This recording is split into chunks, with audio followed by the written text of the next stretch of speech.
All right, everyone. We're about 5 minutes out. We're going to go with the live stream in about 5 minutes and start the program in about 5 minutes. So I'll give you the signal when we're ready to go, but we're going to get all prepared.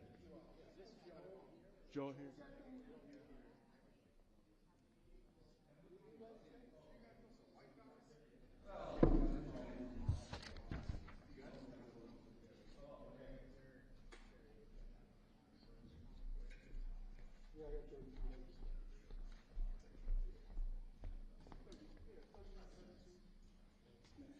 Y'all good? Yeah, we're good.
All right, we're going to give one more minute just to make sure we get our live stream coordinated here.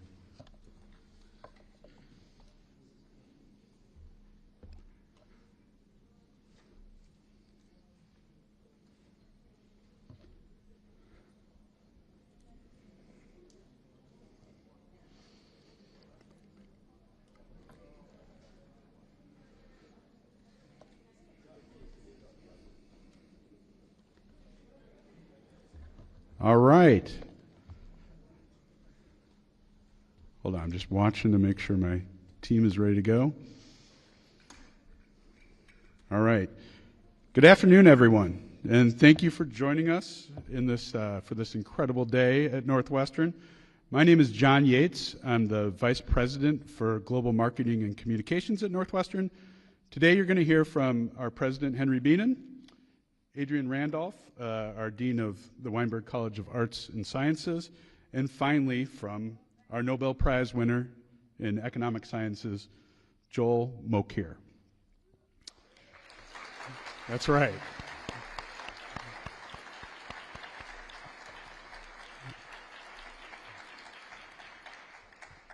After brief comments, Professor Mokyr will then take some questions from the media in attendance, and we also have some questions that media who could not attend but are watching on the live stream submitted in advance. So I'll be asking him those questions as well. So I think we'll just get this started. I'm going to first welcome up President Bienen to say a couple words. So President Henry Bienen, you want to join us up here?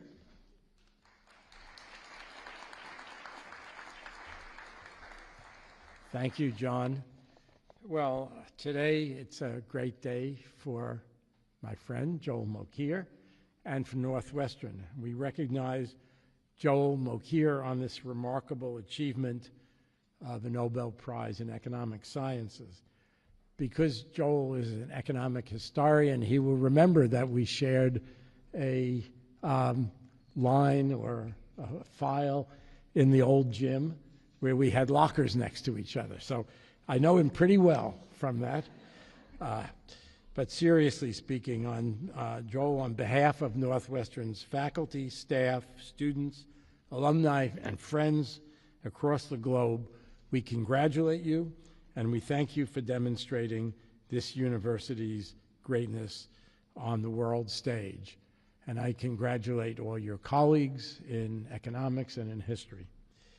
At Northwestern, we often talk about interdisciplinary work as a cornerstone of our strength, and Professor Mokyr reflects that strength with the research that brings together economics, history, science, and technology.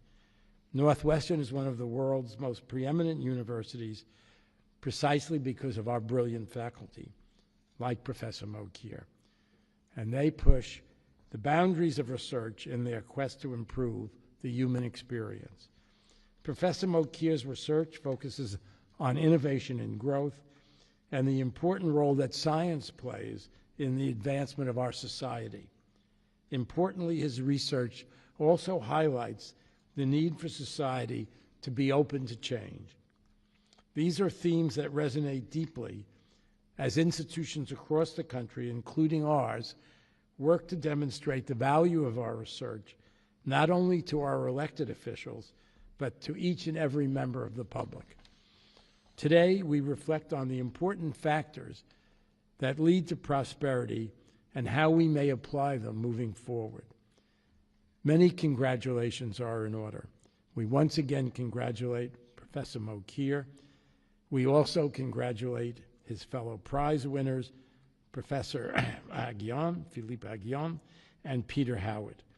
We congratulate his colleagues in the Department of Economics and the Department of History. We congratulate the College of Arts and Sciences, including Dean Adrian Randolph, who will be here in a moment.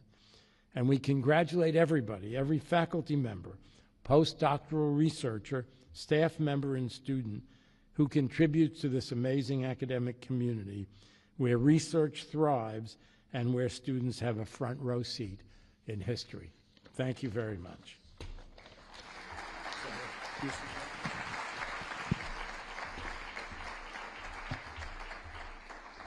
Hello, I'm Adrian Randolph, Dean of Weinberg College of Arts and Sciences, and for those of us fortunate enough to know Joel Mokyr, we know what a gem he is. And I hope many more will find out about him in the days to come, owing to this extraordinary recognition. Joel is a remarkable scholar, teacher, and human. It really is gratifying to see him named Nobel Prize winner in Economic Sciences in 2025. It is fully deserved. Joel arrived, as I'm sure you can read, but I'll just recap, at Northwestern in 1974 and quickly rose through the ranks and was named in 1994 the Robert H. Stroetz Professor. He's a proud member of both our top-ranked economics department and our top-ranked history department. He is, moreover, co-director of the Center for Economic History. He is the author of scores of books. I can't possibly name them all, but to give you a taste of the range of his topics that he covers, his books, here are a sampling: Industrialization in the Low Countries, Economics of the Industrial Revolution, The Lever of Riches, Technological Creativity and Economic Progress, The Gifts of Athena, Historical Origins of the Knowledge Economy, and A Culture of Growth, Origins of the Modern Economy. Prolific and influential, Mokyr, his ideas have circulated globally. Comfortable in the worlds of Renaissance humanism and in the early modern Republic of Letters in the 15th and 16th century, in the scientific revolutions of the 17th century, and in the sometimes hot-headed debates of the Enlightenment and Romanticism, the 18th and 19th centuries, Mokyr mingles a deep commitment to intellectual history with the histories of science, technology, and markets associated with the long industrial revolution. Rather than trying to sum up Professor Mokyr's scholarship, let me just offer one citation, which I think, or a quotation, which really captures some of the spirit of his work.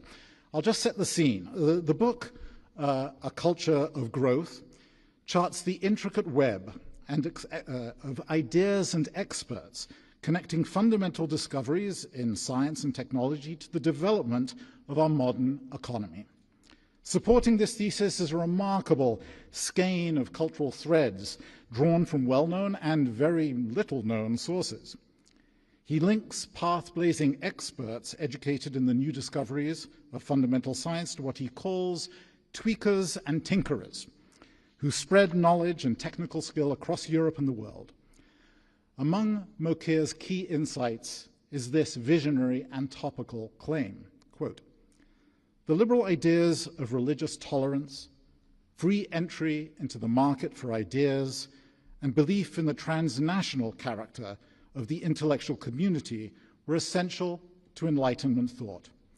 These were the cultural underpinnings that not only supported a functioning market for ideas, that is, a market in which innovators had a fair chance to persuade their audiences, they also actively encouraged intellectual innovation and thus laid the foundation for the emergence of the modern economy." Joel reminds us that cultural commitments to tolerance, to academic freedom, and to internationalism are the preconditions of our economy. These values are upheld within institutions like our university, which depends on pluralism and rationality, are the building blocks for many of the advances that stream through successful markets and societies. And these values are worth underscoring as we celebrate today our colleague and friend, Joel Mokyr. Joel. Thank you. Well,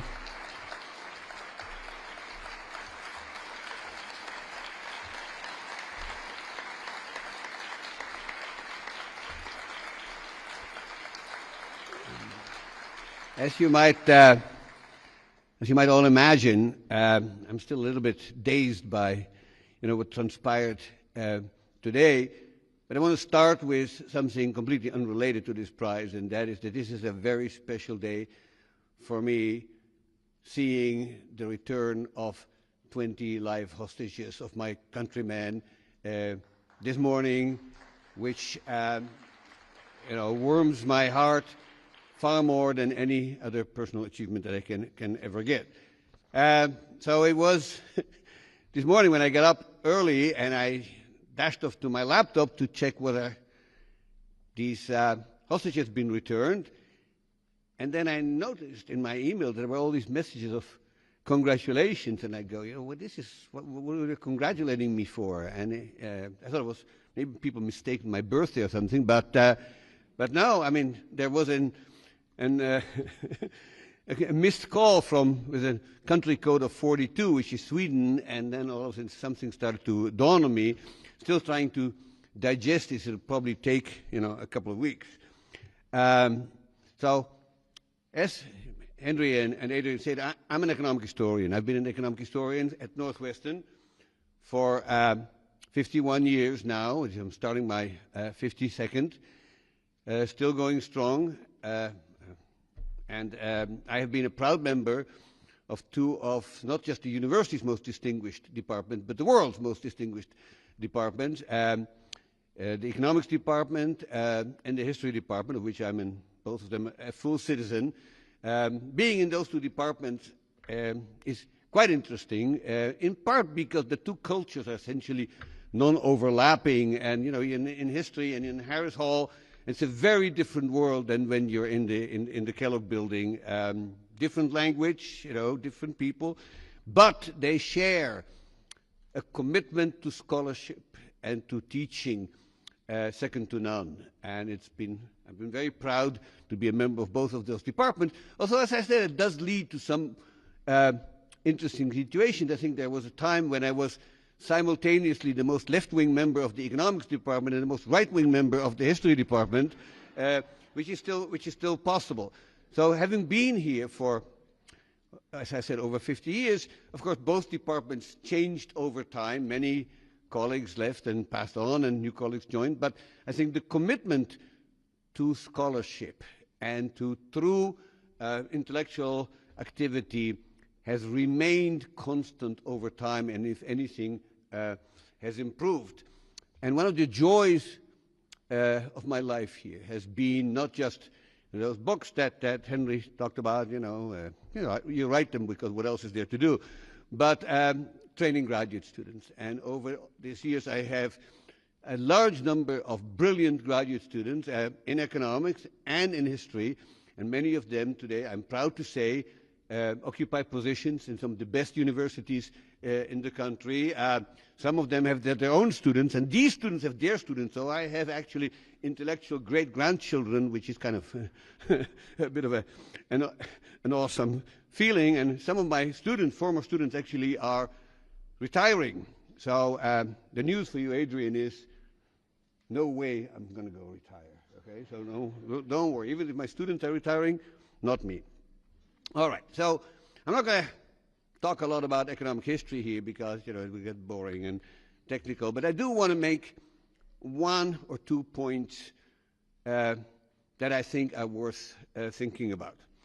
In 1994, the Nobel Committee awarded for the first time a Nobel Prize to two economic historians, Robert Fogel and Douglas North. I still remember very well the morning when the news came. I had a graduate student at Washington University where Doug taught, and he called me and said, "Joel, did you hear that Fogel and North won the Nobel Prize?" And I had tears in my eyes of excitement, because this was us. This was us, the tribe of economic historians, being recognized by the economics profession in a way that we didn't really feel possible. Since then, more economic historians have received the Nobel Prize, although somehow the Nobel Committee managed to dress it up as if it was for something else. So Claudia Golden at Harvard got it for her work on gender economics. But of course, Claudia is a 100% economic historian. She and I came on the scene almost at the same time. So slightly younger are the people who got it last year, Daron Acemoglu and Jim Robinson, both of whom got it for work they did in economic history. Also, if you knew Daron Acemoglu, you realize he's active in another 12 fields in economics. But that's what they got the prize for. So I want to cite two things that I learned from those Nobel Prize winners and explore its meaning just for a second. Bob Fogel said to me once, Joel, economics must deal with economic history. He says, for economics to work without economic history is like an evolutionary biologist without paleontology. And if you don't have paleontology, you just miss 99.5% of all the species that ever walked this earth. And so I teach economic history in some sense, keeping that in mind, that we can observe in the past economic systems, economic societies, economic interactions that we don't have anymore. Some of them just as well, you know, I mean, formal slave markets, feudalism, a whole bunch of other sort of things that have disappeared from this earth, and, you know, we're not sorry about to leave. But if we don't study those, okay, we're really missing a great deal of what economics can teach us. And so that's what I spend my life doing.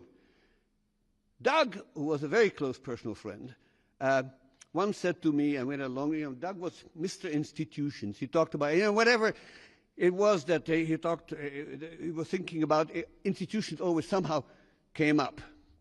And he said to me once, and I'll keep citing that line because it's really meaningful. He said, Joel, you know, there's a good reason why we economic historians speak of technological progress, but institutional change. And he said, you know, the reason is very simple. Technology really, by and large, advances and has an upward trend in large parts because it's cumulative, right? So we know what the people before us knew, but they don't know what we know. So we always know more, and so our technology is getting better. You know, one could argue with that on the fringes, but you know, as a first approximation, it's not bad. But institutions, he says, there's no such trend. There is no way that we can show that they get better over time. They do go up, they do go down. I mean, there's periods in which institutions all over the world were getting remarkably worse, particularly the interwar period in the 20th century, say, and they get better in the years after 1945, and then again after maybe 1989-90, but it has subsequently, they will come down again, and it seems that there's some evidence to show that that's what's happening today. That's, I think, an extremely important lesson from economic history, because as technology gives us more power over nature and more ways, you know, to achieve our goals and to harness the forces of nature to our goals, if the institutions are bad, and by institutions North meant, and I think most of us mean, essentially the rules of the game in economics and in politics. And if institutions get worse while technology gets better, the outcome can be quite devastating to the people. And so that's sort of, once you think about it, it's kind of obvious, right? So, you know, you make a hammer, you build a technological tool. You know, it can be used to build a home, and it can be used to bash, you know, Abel and Cain's heads in. That's, I think, something that's true across the board for technological change throughout the ages. Gunpowder can be used to fight wars, and it can be used to build tunnels. And I think the same is true for the things that are on the horizon today, including artificial intelligence, genetic engineering, and so on and so forth. So there's some, I'm an optimist, and I've always been an optimist, as my colleague Bob Gordon, who's been here since I've been, and we've had many interesting conversations about this. So, but I think we should always keep in mind that technology can be abused, but that by and large it is still true that if you had to choose a year in human history in which you wanted to be born, I would choose 1925, because I still think that our capability of creating techniques that make our lives better, more comfortable, longer, reduce disease, reduce mortality, keeps us cool in the summer and warm in the winter, and make sure that we eat well, that those techniques will continue to improve. And insofar that things go wrong, and unfortunately there are still famines in this world, and there's still people not getting an education, it is not the fault of technology. It is the fault of our institutions that haven't been getting better. Now there is, before I quit this, there's something I do want to point out, and that is there is a literature today that basically says, you know, we really should stop innovation. You know, growth is bad. You know, this whole anti-growth thing, all it's, you know, it's done, it's brought misery on this world. You know, my late colleague in the history department, a brilliant, brilliant historian called David Joravsky, whom I love dearly. But David once yelled at me and says, what is all this talk about technological progress? It's not getting better, you know. Life in cities was terrible, you know. People were, the cities were dirty and smoky, you know. And, you know, my point is, David, and I said this to him, David, you want one number to show you how things are getting better. Look at infant mortality statistics and see how much better our life is than it was 100 years ago, 200 years ago. Now, that said, the human race faces two of the greatest challenges that it has ever faced. And these things have no real precedent. So history is not a very good guide here. But it's something that we have to face and we have to think about with the tools that history provides us, even if history itself doesn't give you an answer. And those are climate change and the demographic change. And they're very different in their nature and they're very different in the solutions.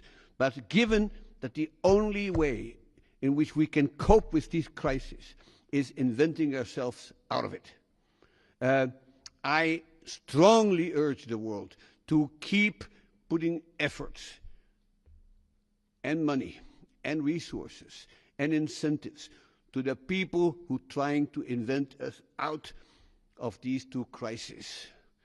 And I think if we achieve that, I think technology will have fulfilled its role. Now, this is not an uncontroversial point, but I think there seems to be almost no other way of dealing with it. And so I wanted to say, seeing everybody here and the many emails that I've gotten, I have, as we call it in economics, have enough warm glow to contribute marginally to climate change. Thank you very much.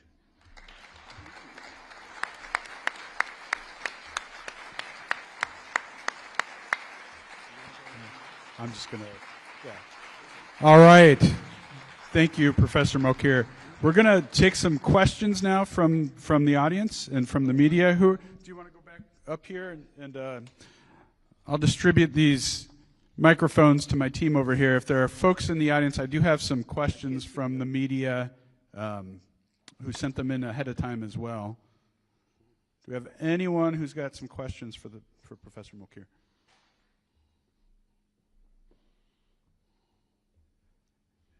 Nobody? If not, then I will read from the questions that were submitted ahead of time. All right, we'll try a couple of these real quick. All right. So the first question comes from, I'm just going to sit over here so we're closer together. The first question comes from an outlet in South Korea called eDaily.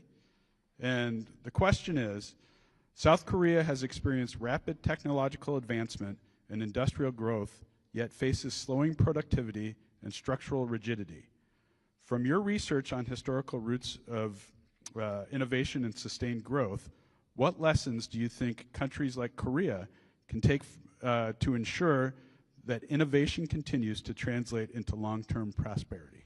Yeah, I must say, I find it slightly ironic that this question comes to me from South Korea, because in my lecture about institutions, I always contrast, as it's almost inevitable, South Korea with North Korea to exemplify the fact that if you have reasonably good institutions, you do a heck of a lot better than if you have lousy institutions, as they do in Pyongyang. I mean, that seems kind of obvious, and I think Acemoglu and Robinson made this point, and everybody makes this point. And so to worry about the South Korean problems, given that it is a wealthy, peaceful country that has miraculously pulled itself up from very low income per capita in the 1950s to one of the wealthier nations in the world today, strikes me as sort of I mean, if you worry about South Korea, what do you think about North Korea? What do you think about, other countries, Myanmar, countries like that? Those are the countries I worry about. South Korea should continue to do what it has been doing all these times. It should make sure its borders are open, that it is tapped into the best practice technologies of this world, and they should have more babies. That, I think, is the one concern that's causing, some kind of stagnation in South Korea. I think they have one of the lowest birth rates on this planet. Maybe this is a choice that they made. And I think there's another question here about fertility. We can come back to that. But in terms of technological innovation, some people here in the audience must be driving a Korean-made car. And I don't think that they would feel very much inclined to think of these Korean-made cars as an example of bad technology. If you want an example of bad technology, look at the cars that were made in the Eastern Europe before it collapsed. And if you ever wanted to see a really bad car, you should try a Trabant, which is now a museum piece. Now, South Korea doesn't make Trabants. They make cars that run and run and run. So to say that I'm really, in all due respect, I'm really worried about their economic future. Many other countries on this planet would like to trade places with them. That's great. A follow-up question from the same outlet. How important do you believe openness and the free exchange of knowledge are for sustaining growth in an era of growing geopolitical and technological fragmentation? Well, I'm a great fan of the free exchange of knowledge. I'm also a great fan of the free exchange of anything else, including goods and services. So my big advice to countries like that is stay open and keep the country not only open in terms of its boundaries, but of the freedom of its people to say what they want, to have a free press, to have free elections. South Korea has had a reasonably successful democracy. Nobody has a perfect democracy. We should know that by now. But South Korea has made the transition to democracy. And so when you make that transition to democracy and to a free society, you realize that Churchill was right in his famous cliche about democracy being the worst of all systems except for all the others. And South Korea has its warts and its trouble, and follow the news, and you realize that it doesn't always get the best people to become politicians. But it is a successful country. Now they are located in an awkward part of the world, of course, because they are a small country right to a very big other country, and that always is a tricky situation to be. I studied Ireland in my younger days, and that was a small country right next to a bigger country, and it didn't always work very well for them. Korea has been able, thanks in part through American support, to pull itself up from its poverty. We're talking about the southern part here, not the northern part. And I think they should. I see no particular reason why that can't continue, except for the sort of threat of demography, which I talked about. All right, the next question comes from the outlet Die Zeit in Hamburg, Germany. The question is, do you believe that the exploration of history should play a larger role in economics, and how could this be achieved? Well, it is already playing a larger role in economics. I'm proud to say that here at Northwestern we have 7 scholars who are basically full-time economic historians on the faculty, and then a number of people around who still work in the field and hang around, like my friend Lou Kane in the audience there. It is becoming a very popular field in economics, and it's not just that we have more and more interest in the past, but I think there are other things about economic history that make it attractive. Economics in my lifetime, which is a long time, has changed in the following sense. Theory is still very much an important part of our field, but I think by and large the center of gravity has shifted from theoretical work to empirical work, and to big data, some smaller data, but empirical work has gotten much more, I think, respect than it did 40 or 50 years ago. Now, economic history, of course, is by its very nature an empirical field, but it also has been, I think, exceptionally been able to take advantage of new data collection and data generation techniques that are coming online and are getting better every year. And so the fact that both graduate students and young faculty are flowing to economic history is, I think, a sign of the times, not only in that people are interested in the past, which I sincerely hope they do, but also because the options of generating and collecting data that weren't available before are coming online. And nobody has done more to create that than my colleague Joe Ferry, who's sitting in the back. And Joe essentially was one of the first pioneers in using very large samples of data taken from the full count American censuses in order to study American mobility and many other aspects that require large data sets. So I think economic history has a bright future, and I am imploring all major economics departments that do not have a full-time economic historian in their ranks. I won't name them by name, but Princeton and Penn are among them,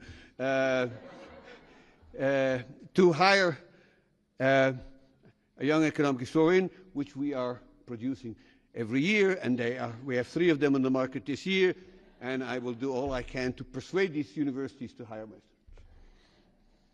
Excellent. All right, the next question comes from the Associated Press. You have often spoken positively about technological innovation. How are you feeling about AI, which, as you know, has sparked concerns about everything from the elimination of jobs to darker scenarios like whether it could develop deadly viruses?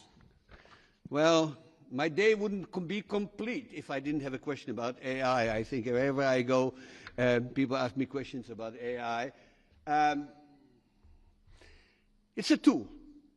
The notion that somehow AI is this monstrosity that lurks, somewhere beneath us and will eventually come and, drive the human race into extinction and take over the planet. I mean, these people have read too much dystopian science fiction. Nothing of the sort is ever going to happen. In fact, the whole idea that machines are more intelligent than we are seems to assume that intelligence is a single metric in which we sort of measure a machine's IQ and compare it to. I mean, that's complete nonsense. I mean, of course, human intelligence is multidimensional, and it's always been the case that we use machines to do things that we can't do ourselves because our senses and the size of our brain aren't good enough. Okay, so we can't see bacteria either. So we build a microscope and we see bacteria. We can't see the planets of Jupiter, the moons of Jupiter. So we build a telescope and we see them. We can't do zillions of calculations in a second, so we have high-powered computers. That doesn't make the computer more intelligent. It just means that in a particular dimension, they can do things that we can't. AI is an information aggregator. Okay? It knows what we fed it, and it has access. At very high speed, it can process it in ways that we tell it to do. But the notion that they have human intelligence that includes initiative and intuition and ambition and things like that seems to be really fanciful. And that's not, I think, what's on the near horizon. I mean, who knows what's going to happen 50 years from now. But at the moment, I see AI primarily as a magnificent research assistant. And we've had previous research. My PC is a wonderful research assistant. For many people doing research, we have other new tools that have come online, much more powerful microscopes, lasers, all kinds of things that we use to do research. And one lesson that you could take away from the scientific revolution of the 17th century is that science advances when the tools that are at the disposal of researchers are getting better. And that's basically Galileo and his telescope and Hooke and his microscope coming up with new insight because they had better tools. AI is another powerful tool, and everybody in this room, unless I'm terribly mistaken, is using it in some way, and I'm as guilty as the next guy. It's not thinking for me. It's just, giving access to information much faster than I need it. Sometimes the wrong information, but you got to be careful. But I don't see AI as a threat to humanity. Now, what will its effect be on the labor market? And there's 200 years of history in which people have been predicting that machines would kick us all out of a job and turn us into this sort of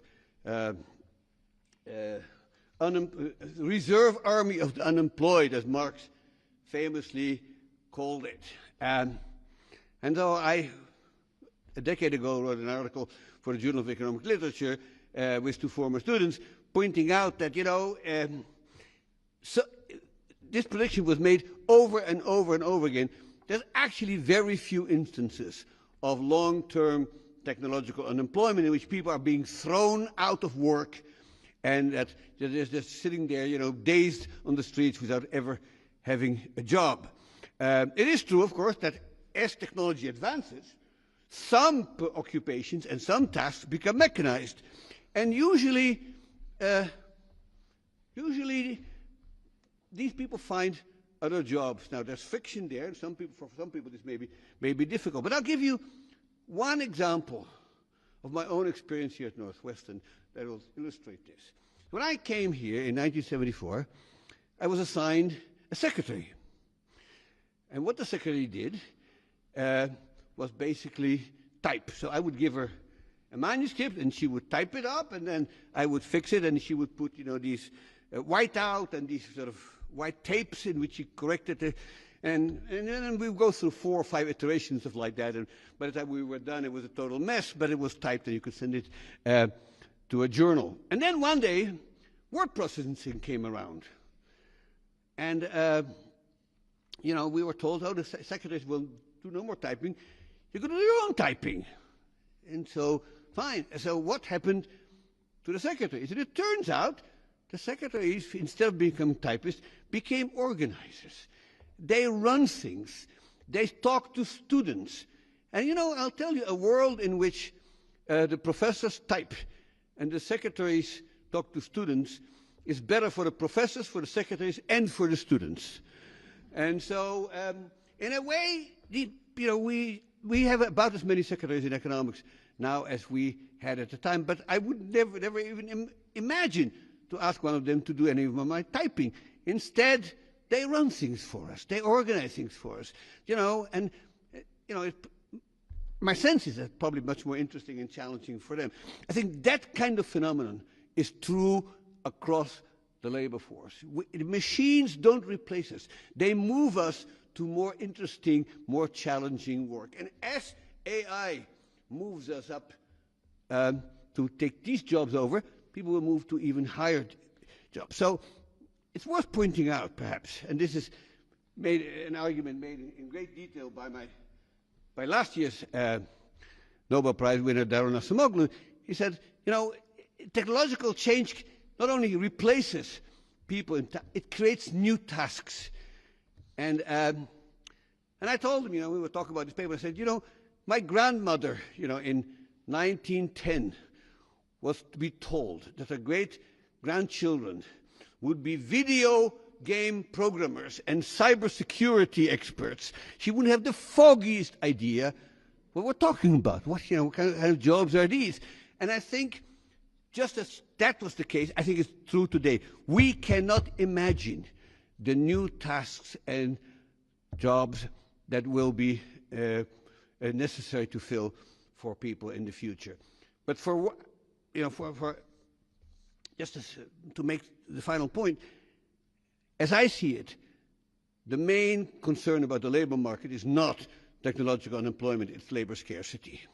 That fewer and fewer people entering the labor force, more and more people are retiring, and there's this age hollowing out in the sense that the people supposed to pay their taxes and their Social Security are disappearing. And the people who receive Social Security, such as myself, their numbers are multiplying. So for that, you need some kind of mechanism that will do the work. And if demography won't do it, then technology will have to do it. So my sense is that insight from history is quite, I think, important. Now, I can't rule out some dystopian outcome, you know, like in this famous Kurt Vonnegut novel that I read in graduate school called Player Piano. It's a brilliant book, and he sort of describes this world in which basically nobody's working anymore. You can't rule that out because, you know, who knows what the future will bring. But John Maynard Keynes, the great economist, once described a world called, it's a little essay called Economic Prospects for Our Grandchildren, in which he talked about a 15-hour work week. Well, I'm still waiting for that one. Yes. So we probably have time for one more. If there's anyone in the crowd, I do have another one on my phone, which I left over on the other seat. So I'm going to get that. Well, offer one more opportunity for anyone who's here. Okay, we do have one. All right. And if you could speak up as you ask, it's a little harder to hear up here. All right, Deborah? Sure. Hi, Joel. Congratulations.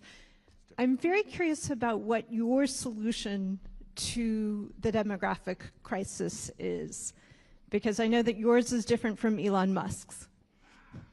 Here. Joel. Did you hear it? Yeah.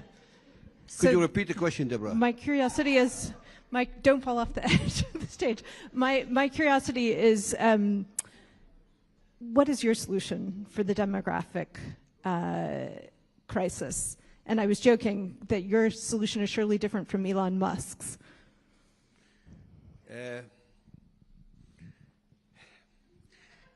Deborah, In other words, let me just put a point. I was told by the authorities in my residence not to stay away from politics as much as I can. And I already said to somebody who interviewed me on the phone today that when I heard Richard Nixon resign, I thought I would never imagine a worse president possible. And I've had second thoughts about that one. But that's as far as I'll say about politics. But look, I mean, there is, I think, a concern, which is not new either, because we've seen the same thing, you know, in the Gilded Age, that, you know, extraordinarily rich people will have undue influence on the political process. And that is the nature of a democratic capitalist country. Oh, no. I'm asking about the demographic crisis, and how you conceive of the solution to the demographic crisis. Well, the solution to the demographics, that's a really tough one, because this is not a matter of policy. It's a matter of individual decision makers who have decided to have smaller families and who are capable of controlling their fertility. It is not an American phenomenon, it's a worldwide phenomenon. And so I know there is a movement called natalism, which is trying to encourage people to have more babies. And I'm not actually persuaded as an economist that actually will make us better off. If it is, assuming that the decisions are being made by people with good control over their fertility, I can't see why I, as a policymaker or anybody else, should think of a society in which, you know, the average family size is one child rather than 3 or 4. Why that would be a worse society? Remember, you know, the world has grown enormously demographically since 1945. You know, in 1950, we had about half the population we have now. Wasn't all that terrible. In fact, everybody was really scared about some kind of Malthusian explosion of population. So if we're going to go from 8 billion to 6 billion, you know, will the planet really get worse? I mean, it's hard to think so. I don't think we'll ever get to a stage in which demographic behavior will lead us to extinction. But I do, so this is a debate I'm having with some fairly learned colleagues who are worried about that. I know of no theory in economics that says what is the optimal population of the world, or even the optimal population of any specific country. What I do think is that the distribution of population over the world today may not be optimal, and that the fact that you should really allow people across the world to move if they want to move. The notion that somehow the United States is full or Canada is full is risible, right? I mean, countries aren't full. I lived in Israel for years. It's very crowded. People manage. There's bigger traffic jams, but then so what? I was born in the Netherlands, even more crowded. Okay, and then you can go and live in a country which is very large and underpopulated. So, does that make a country good or bad? Is Canada, relative to its surface, is a very small population. Doesn't seem to have affected quality of life in Canada. So I don't actually think that the demographic problem is an existential one. Where it gets to be existential is that in the transition from a larger to a smaller population, the age distribution changes. And when the age distribution changes, you may have a problem of the actuarial nature of the social security system, which is what every country is facing. And I just heard today on the radio that Macron's biggest achievement was to raise the age of retirement in France, which they are now trying to undo. But that is the kind of change that we can adjustment that we can make when the population changes and when there's too many old guys around and too few people working. That, I think, is a fair criticism. But I must say, a world that has half the population that it is today doesn't scare me. Watch out for this right here. Oh, yeah. All right, I think I'm going to bring Dean Randolph back up here for a quick toast, if that's all right. All right. Could I invite Jeff Ely, Chair of the Department of Economics, and Kevin Boyle, Chair of the Department of History, and Margalit, I don't know where she is, up to the stage. And we will have a toast.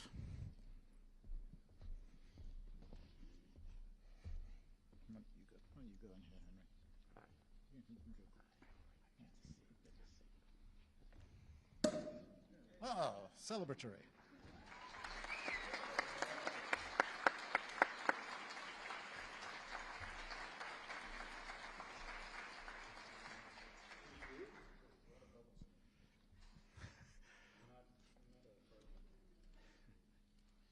Come on in. Yeah. And then why don't you come in here? Maybe I'll get, I think you'll have to cluster.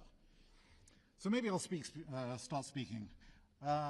Joel, as we charge our flutes with bubbly, on behalf of the President, your colleagues, Weinberg College, we just want to express our extraordinary pride in your achievement. I hope that in the coming days that you revel in reflecting on your career and thinking back to all the people who have made this possible. And I understand, I think you'd be the first to acknowledge, as you did, it's the students, the colleagues at other institutions that sustain the type of work you've produced throughout your career and is being recognized today. We could not be happier that it happened to such a wonderful colleague and friend as you. And again, speaking for your departments, congratulations. And we have a tradition in Weinberg College, which I hope you will indulge me with, where we raise our glasses and have 3 cheers. So hip hip, hooray. Hip hip, hooray. Hip hip, hooray. To Joel Mokyr.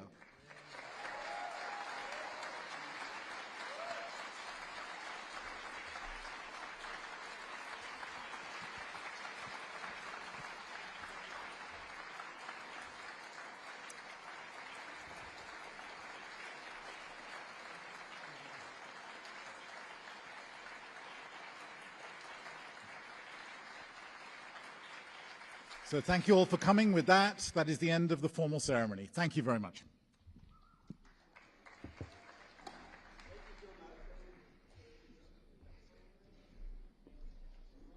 Now some pictures.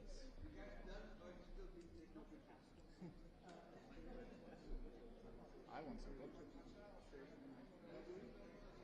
Sure, bring anyone up. Yeah. Oh, do you want? Yeah, absolutely. For the folks from Northwestern that want to come up and share in some of the bubbly, we have lots of bubbly, so feel free to come on up and join us.